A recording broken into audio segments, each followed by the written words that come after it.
గోదావరి జలాల పోలవరం ఎడం కాలువ ద్వారా సబ్బవరం మండలానికి తరలించేందుకు సేకరించిన భూములు కోల్పోయిన రైతులకు మార్కెట్ ధరపై 3 రెట్లు చెల్లించాలని రైతుల తరపున బంగారమ్మపాలెం ఎంపీటీసీ సభ్యులు రాపెట్టి రాము డిమాండ్ చేశారు. ఈ మండలంలో పోలవరం ఎడం కాలువ కోసం సేకరించిన భూ నిర్వాసితులతో అధికారులు బుధవారం నల్లరేగులపాలెం కొండపాలెం గ్రామంలో సమావేశాలు ఏర్పాటు చేశారు. ఈ సందర్భంగా ఇక్కడికి హాజరైన స్పెషల్ డిప్యూటీ కలెక్టర్ తహసీల్దార్ అరుణ్ చంద్రులతో పాటు రైతులు పెద్ద సంఖ్యలో హాజరయ్యారు.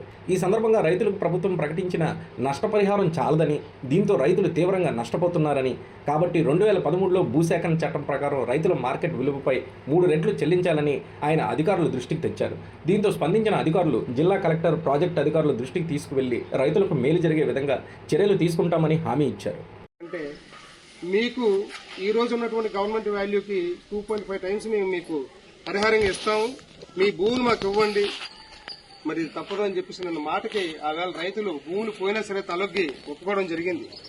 అయితే ఈ రోజు పరిస్థితి వచ్చేటప్పటికి ఏమైందంటే భూమి ఆ రోజు నుంచి ఈ రోజు వరకు కనీసం ఆ రోజు రైతు గాని భూమి ఇచ్చేసినట్లయితే ఈ రోజు పరిస్థితి ఏంటంటే మనం చెప్పిన గవర్నమెంట్ వాల్యూ ఇప్పుడున్న గవర్నమెంట్ వాల్యూకి మార్కెట్ వాల్యూ చాలా తేడా ఉంది మేడం గారు.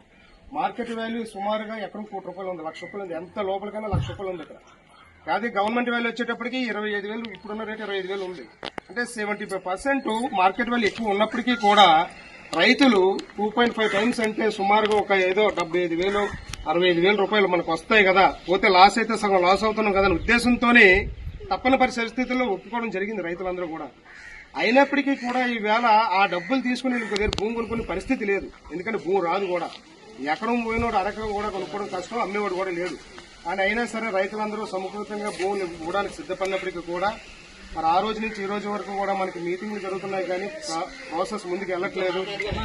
దీని మీద మాకు న్యాయం చేయకూడదు. ఏంటంటే ప్రభుత్వాలు అయితే మాత్రం సకాలంలో మీకు నిధులు విడుదల చేస్తున్నాయి ప్రతి బడ్జెట్ లో కూడా. మరి గౌరవ కలెక్టర్ గారు మీరు దృష్టి పెట్టి రైతును రాజు చేస్తామనే నినాదం ప్రతి గవర్నమెంట్ చెప్తుంది, రైతును రాజు చేయక్కర్లేదు, దగ్గర చేయొద్దని దయచేసి మేము అందరినీ కోరుకుంటున్నానండి.